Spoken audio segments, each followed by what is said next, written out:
नमस्ते मित्रों। आजकल एक शब्द, एक जयघोष बहुत प्रचलित है। लोग खूब इस जयघोष को लगाते हैं, कहते हैं भारत माता की जय। भारत माता आखिर क्या है? क्या भारत माता जमीन का टुकड़ा है? अच्छा, अगर भारत माता किसी जमीन का टुकड़ा है तो क्या वो मेरे गांव की जमीन का टुकड़ा है, या मेरे पूरे जिले की जमीन का टुकड़ा है, या मेरे प्रदेश की जमीन का टुकड़ा है, या पूरे देश की जमीन का टुकड़ा है? अगर केवल जमीन भारत माता है तो क्या ये जो वन है, पहाड़ हैं, पर्वत हैं, नदियां हैं, खेत हैं, खलिहान हैं, क्या ये भारत माता के अंतर्गत नहीं आते? क्या इसके अतिरिक्त जो दूसरे इस भूमि पर रहने वाले जीव हैं वो, और इतने सारे लोग, ये जो इस देश में प्रजा रहती है, क्या ये भारत माता का हिस्सा नहीं है? ये सच है मित्रों कि ये सारी चीजें मिलकर ही भारत का निर्माण करती हैं। यद्यपि भारत एक पुंलिंग शब्द है, इसके साथ माता शब्द कब, किस समय और किन परिस्थितियों में जुड़ा, ये अलग विवेचना का विषय हो सकता है। लेकिन अब रूढ़ होकर जैसा प्रचलन में है तो लोग कहते हैं भारत माता की जय। भारत माता हम सबसे मिलकर बनती है। यदि हम इसे ठीक से समझें तो वास्तव में भारत माता हम ही तो हैं। हम सब लोगों का समूह मिलकर, ये भूमि, ये वातावरण मिलकर इस भारत का निर्माण करता है। हम सभी भारत। इस भारत के भीतर विभिन्न संप्रदायों के लोग रहते हैं, विभिन्न मतों के लोग रहते हैं, विभिन्न विचारधाराओं के लोग रहते हैं, और इन विचारधाराओं में विभिन्नताएं हैं, मान्यताएं अलग अलग हैं, विचार अलग अलग हैं। एक के नहीं है सारी विचारधाराओं में, किसी की विचारधारा कैसी है और किसी की विचारधारा कैसी। विचारधाराओं में भिन्नता है और इस भिन्नता के बीच में हम जी रहे हैं। ये हमारे इस देश की वास्तविक स्थिति है। अभी अभी एक घटना घटी। गाजियाबाद में एक स्वामी है, स्वामी नरसिम्हानंद सरस्वती, यति नरसिम्हानंद सरस्वती।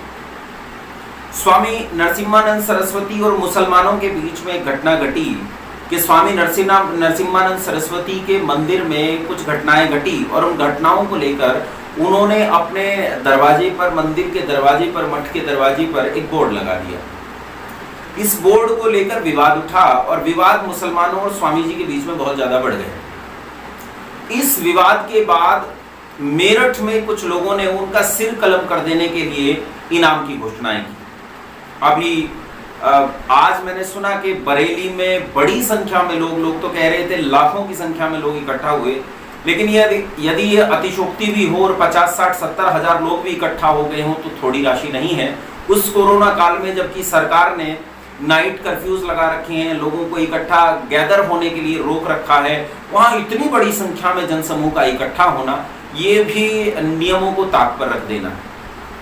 और ऐसी परिस्थिति में वो लोग वहां इनाम की घोषणा करते हैं, कहते हैं यति नरसिम्हानंद सरस्वती का सिर कलम कर देंगे, उनका सिर काट देंगे, उन्हें जान से मार देंगे। मैंने पूछा आखिर कारण क्या है, किस लिए सिर काट देना चाहते हो, कारण क्या है सिर काट देने का? तो कहते हैं कि उन्होंने मोहम्मद पैगंबर के संबंध में कुछ विवादी टिप्पणियां की हैं, कुछ गलत बातें कह दी हैं, और ये ईश निंदा है, और ईश निंदा हम सहन नहीं करते। जो ईश निंदा करता है उसके खिलाफ हम जिहाद करते हैं, और ऐसे लोगों को हम जान से मार डालते हैं, उनका सिर कलम कर देते हैं। अच्छा ठीक है, ईश निंदा यदि इतना खतरनाक चीज है तो ये तो प्राणी मात्र के लिए होना चाहिए, कम से कम मानव मात्र के लिए तो होना ही चाहिए। मानव मात्र में ईश निंदा होने पर यह कानून सब पर लागू होना चाहिए। क्या ईश निंदा केवल हिंदुओं पर लागू होगी? क्या ईश निंदा केवल यजीदियों पर, यहूदियों पर, पारसियों पर, जैनियों पर, बौद्धों पर, केवल इन पर ईश निंदा लागू होगी? क्या ईश निंदा सब पर लागू नहीं होनी चाहिए? मुसलमान लोग दिन में 5 बार नमाज अता करते हैं। नमाज से पहले वो अजान देते हैं, और इस अजान में कहते हैं ला इलाहा इल्लल्लाह, ये उनका कलमा भी है, और कहते हैं कि संसार में कोई माबूद नहीं है अल्लाह के सिवा, कोई पूजनीय नहीं है अल्लाह के सिवा, और एक ईश्वर अल्लाह ही है, अल्लाह के अलावा कोई ईश्वर है ही नहीं। जब आप ये कहते हो तब आप दूसरों को, जो लोग किसी और को भगवान मानते हैं, जो लोग ईश्वर की एंटिटी दूसरी मानते हैं, ईश्वर का अस्तित्व दूसरा मानते हैं, आपके जैसा नहीं मानते हैं, आप ईश निंदा के दोषी बन जाते हो, आप ईश निंदा के अपराधी बन जाते हो। लेकिन जब आप दिन में 5 बार दूसरों के ईश्वर की निंदा करते हो, दूसरों के भगवान की निंदा करते हो, तब ये ईश निंदा का कानून लागू नहीं होता। ईश निंदा का कानून लागू होता है केवल चार्ली हेब्दो पर।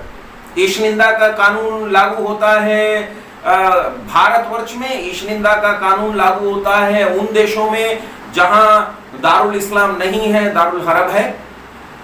क्या वहीं ईश निंदा का कानून लागू होता है? भाई अगर आप ईश निंदा चाहते हो कि ये कानून लागू हो तो ठीक है, इसे सार्वभौमिक लागू करो, इसे सर्वतंत्र की तरह लागू करो। ठीक है, हम स्वीकार करेंगे, हम भी वैसा ही करेंगे और आप भी वैसा करो। लेकिन ये सब कह के सिर कलम कर देंगे, हत्या कर देंगे, इतने का इनाम है, उतने का इनाम है, आखिर क्या साबित करना चाहते हो? क्या देश में अराजकता फैलाना चाहते हो? क्या देश में डर का माहौल पैदा करना चाहते हो? आखिर चाहते हो क्या? गृह युद्ध चाहते हो? अरे जो देश अन्न देता है, वसन देता है, आवास देता है, तुम्हें रहने की सारी सुविधाएं देता है, तुम उसी देश के खिलाफ बिगुल फूंकते हो। मैंने बात यहीं से शुरू की थी। देश इस मिट्टी का नाम नहीं है, जमीन का नाम नहीं है, पहाड़ पर्वतों खेतों खलिहानों का नाम देश नहीं है। देश इस देश की प्रजा भी है, देश इस देश की हवा है, मिट्टी है, पानी है। ये सारा इकोसिस्टम बनकर मिलकर इस देश को बनाता है, तब ये बनता है देश। और जब आप किसी एक के खिलाफ इस तरह की बात उद्घोषित करते हो, उद्घाटित करते हो, तो आप देश के खिलाफ द्रोह करते हो। इस देश को शांति से जीने दीजिए, आप भी जीजिए। यह आपके लिए भोजन उपलब्ध कराता है, आपके लिए आवास उपलब्ध कराता है, यह आपकी नमाज के लिए जगह उपलब्ध कराता है, यह आपको अजान देने के लिए आकाश उपलब्ध कराता है। ये देश वंदनीय है, स्तुत्य है, इसकी स्तुति कीजिए, इसकी वंदना कीजिए, इसके बीच में जहर घोलने का प्रयास न कीजिए। रही यति नरसिम्हानंद सरस्वती जी की बात। यति नरसिम्हानंद सरस्वती जी से सैद्धांतिक तौर पर मेरे बहुत सारे मतभेद हो सकते हैं, लेकिन जहां तक समाज की बात है, जहां तक राष्ट्र की बात है, जहां तक देश की बात है, हम यति नरसिम्हानंद सरस्वती के साथ खड़े हैं। यदि देश में कोई अराजकता फैलाना चाहेगा तो उस अराजकता के खिलाफ हम खड़े होंगे। मैं एक संगठन का कार्य करता हूं और उस संगठन के हजारों युवक इस देश के लिए अपनी जान तक देने के लिए आमादा रहते हैं, तैयार रहते हैं, वो अपने प्राण न्यौछावर करने के लिए तैयार हैं। यदि कोई देश विरुद्ध, समाज विरुद्ध बात करता है तो हम उस प्रत्येक व्यक्ति का साथ देंगे। वो यति नरसिम्हानंद सरस्वती ही नहीं, इस देश का एक आम से आम नागरिक हो, हम उसका भी साथ देंगे। हाँ, हम किसी अधार्मिक कार्य में किसी के साथ नहीं है, किसी अवैधिक कार्य में किसी के साथ नहीं है। कोई अवैधिक कार्य करता है जो वेद विरुद्ध है, बलियादी है या कुछ और है, तो हम उसके साथ नहीं है। लेकिन जहां तक देश, समाज, धर्म की बात है, वहां हम साथ खड़े हैं, डंके की चोट पर खड़े। बहुत धन्यवाद, नमस्ते।